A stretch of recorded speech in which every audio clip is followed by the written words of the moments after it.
বিচার বিভাগীয় সংস্কার কমিশন বুধবার তাদের প্রতিবেদন প্রধান উপদেষ্টার কাছে জমা দেয়। পৃথক বিচার বিভাগীয় সচিবালয় প্রতিষ্ঠা, বিচারক নিয়োগে আলাদা কমিশন গঠন, স্বাধীন তদন্ত সংস্থা, সব বিভাগে হাইকোর্টের স্থায়ী বেঞ্চ প্রতিষ্ঠা ও স্থায়ী অ্যাটর্নি সার্ভিস চালুসহ বেশ কিছু সুপারিশ করে। তাদের এসব সুপারিশকে সাধুবাদ জানান সুপ্রিম কোর্টের সিনিয়র আইনজীবীরা।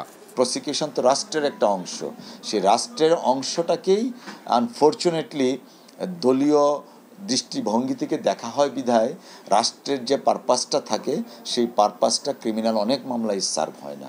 তো স্বতন্ত্র বিচার বিভাগের কথা ওনারা বলেছেন, বিচারক নিয়োগ আইনের কথা বলেছেন, যা অলরেডি অর্ডিন্যান্স একটা হয়েছে। তো সমস্ত দিকগুলাই ইতিবাচক। প্রধান বিচারপতি কিন্তু নিজে প্রস্তাব পাঠিয়েছেন সচিবালয় এখানে নিয়ে আসার জন্য, তো এটা ওনাদের আবার সুপারিশ কেন লাগবে?